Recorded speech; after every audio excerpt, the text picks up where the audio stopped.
दोस्तों, साल 2025 का पहला चंद्र ग्रहण होली के दिन 14 मार्च को लगने जा रहा है। हाँ, आपने सही सुना, होली के दिन यह ग्रहण होगा और यह सिंह राशि में स्थित होगा, साथ ही उत्तर फाल्गुनी नक्षत्र में घटित होगा।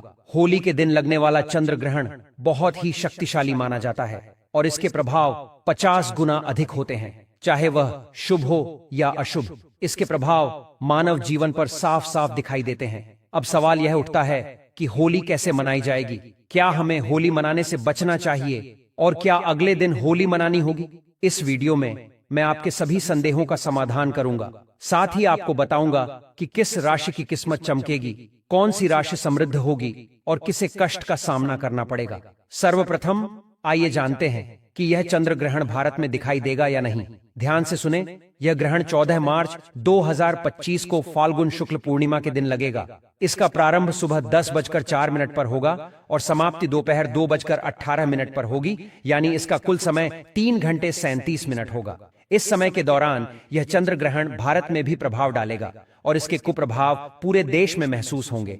यह चंद्र ग्रहण अमेरिका, जापान, रूस, आयरलैंड, इंग्लैंड, स्पेन, पुर्तगाल जैसी विदेशी देशों में भी आसानी से देखा जा सकता है। इस ग्रहण के कुप्रभावों से बचने के लिए हमने वीडियो में कई उपाय बताए हैं। ग्रहण के दौरान किए गए उपायों का असर 100% होता है, इसलिए इन उपायों को जरूर अपनाएं।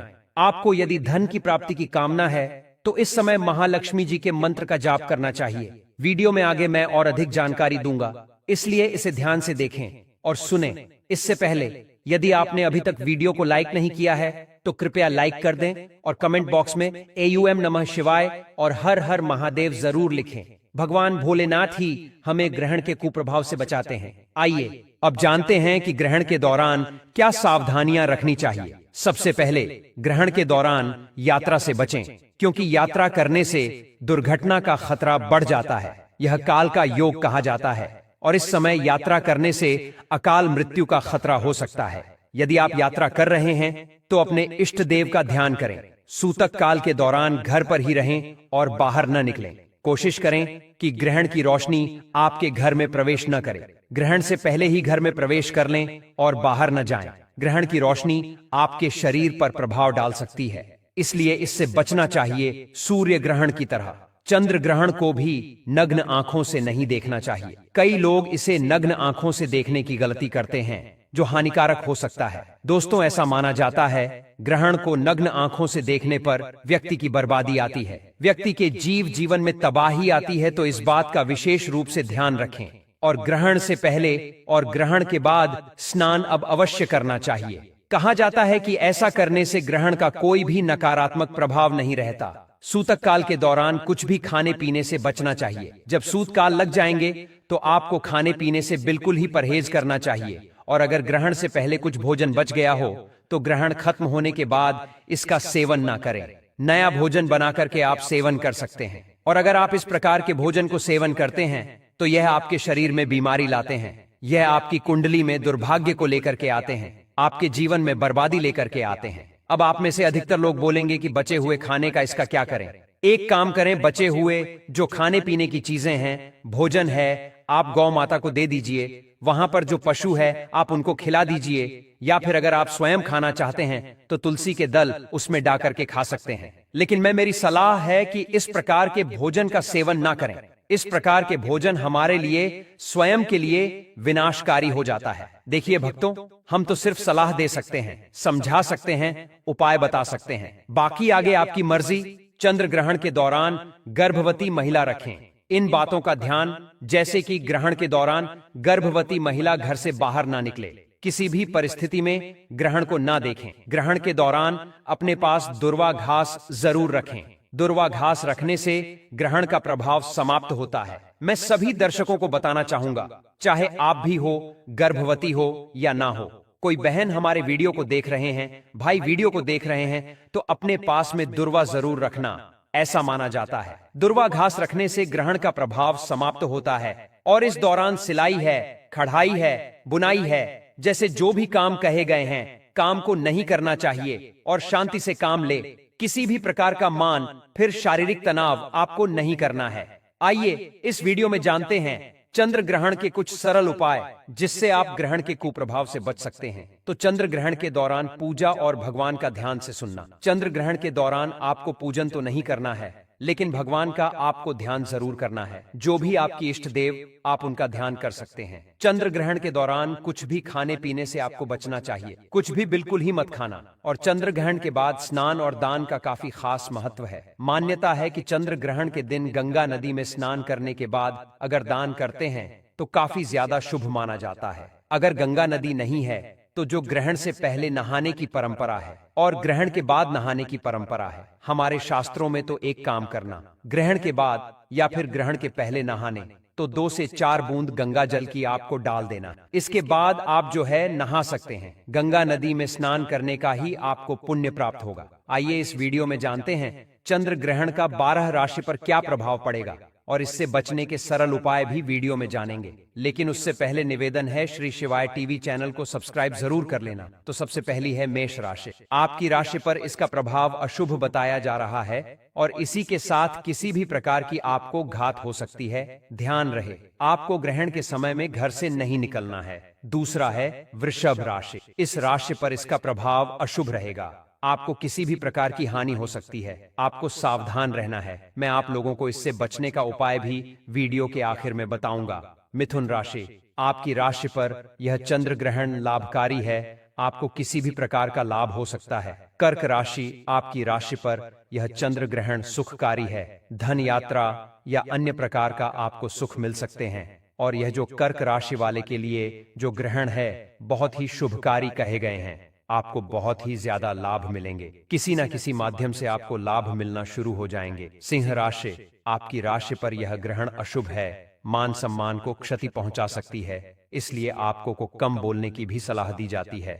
मान हानि होने की पूर्ण रूप से संभावना है। जितने भी राशि के जातक हैं ऐसे लोग विशेष रूप से ध्यान रखें। ग्रहण के बाद आपको बिल्कुल ही वाद विवाद से बचना और कम आपको बोलना है। कन्या राशि। आपकी राशि पर यह चंद्र ग्रहण अशुभ है। चंद्र ग्रहण के दौरान आपको कई प्रकार के कष्ट हो सकते हैं जो कि बेहद कष्टकारी और मृत्यु तुल्य हो सकते हैं। इसलिए यदि आप इन कष्टों से बचना चाहते हैं तो आपको भगवान शंकर जी का ध्यान करना चाहिए। इस वीडियो के अंत में मैं आपको कुछ आसान उपाय भी बताऊंगा जिनसे आप इन कष्टों से बच सकते हैं। सबसे पहले अगर हम बात करें तुला राशि के बारे में, तो आपकी राशि पर यह चंद्र ग्रहण अशुभ प्रभाव डाल रहा है। इसके कारण आपको स्त्री संबंधी समस्याओं का सामना हो सकता है। इसीलिए जितने भी कार्य या व्यवहार स्त्री के संदर्भ में आपके लिए अप्रिय हो सकते हैं उनसे आपको बचना चाहिए। इसके विपरीत वृश्चिक राशि वालों के लिए यह ग्रहण शुभ संकेत दे रहा है। यह चंद्र ग्रहण आपके लिए सुख और लाभ का कारण बनेगा। वृश्चिक राशि वालों को इस ग्रहण के दौरान कोई भी परेशानी नहीं होगी, बल्कि किसी न किसी माध्यम से उन्हें लाभ प्राप्त होगा। अब बात करते हैं धनु राशि के बारे में। तो आपके लिए यह ग्रहण अशुभ है और यह किसी प्रकार की चिंता और मानसिक तनाव का कारण बन सकता है। इसलिए धनु राशि के जातकों को ग्रहण के कुप्रभाव से बचने के लिए भगवान हनुमान जी की पूजा करनी चाहिए। हनुमान जी के मंत्रों का जाप आपके लिए बेहद लाभकारी हो सकता है। मकर राशि वालों के लिए भी यह ग्रहण शुभ संकेत नहीं दे रहा है, क्योंकि इससे आपके सामने किसी प्रकार की कठिनाइयां आ सकती हैं। आपको इस समय किसी न किसी प्रकार के व्यवधान या परेशानी का सामना करना पड़ सकता है। अब हम बात करते हैं कुंभ राशि की। तो आपके लिए यह ग्रहण शुभ फल देने वाला है। यह समय आपके लिए धन प्राप्ति का सबसे अच्छा समय साबित हो सकता है। अगर आप कुंभ राशि के हैं तो इस ग्रहण का प्रभाव आपके लिए सकारात्मक होगा। इसके बाद है मीन राशि, जो कि आखिरी राशि है। मीन राशि के लोगों के लिए यह ग्रहण अशुभ साबित हो सकता है। यह ग्रहण किसी भी प्रकार की क्षति या नुकसान का कारण बन सकता है। इसलिए मीन राशि के जातकों को इस ग्रहण से बचने के लिए विशेष सावधानी बरतनी चाहिए। अब हम जानते हैं कि इस ग्रहण के बुरे प्रभावों से बचने के लिए क्या उपाय किए जा सकते हैं। सबसे पहले ग्रहण के दौरान गुरु मंत्र का जाप करना चाहिए। यह मंत्र आपके जीवन में सकारात्मक ऊर्जा का संचार करेगा और ग्रहण के कुप्रभाव को कम करेगा। अगर आपके पास गुरु मंत्र है तो आप उसका जाप करें। अगर आपके पास कोई गुरु नहीं है तो आप भगवान शंकर जी को गुरु मानकर उनके मंत्र का जाप कर सकते हैं। ज्योतिष शास्त्र के अनुसार गुरु ग्रह को ग्रहों का स्वामी माना जाता है और इसे ग्रहों का ताला भी कहा जाता है।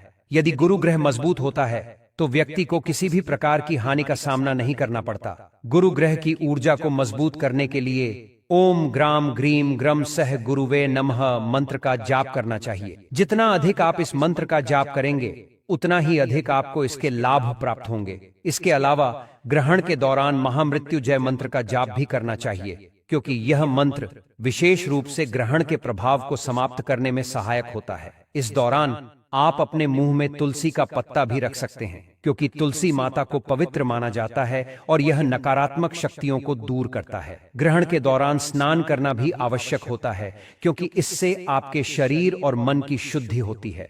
शास्त्रों के अनुसार ग्रहण के पहले और बाद में स्नान करने से ग्रहण के कुप्रभावों से बचा जा सकता है। इसके साथ साथ आप महामृत्युंजय मंत्र का जाप करें, जो ग्रहण के दौरान विशेष रूप से प्रभावी होता है। यदि आपके पास गायत्री मंत्र है तो उसका जाप भी किया जा सकता है, क्योंकि यह मंत्र भी ग्रहण के प्रभाव को कम करता है। अब एक महत्वपूर्ण बात है कि ग्रहण के समय सोना नहीं चाहिए। ऐसा माना जाता है कि जो लोग ग्रहण के समय सोते हैं वे भविष्य में गंभीर बीमारियों का शिकार हो सकते हैं, जैसे कि कैंसर या टीबी जैसी खतरनाक बीमारियां।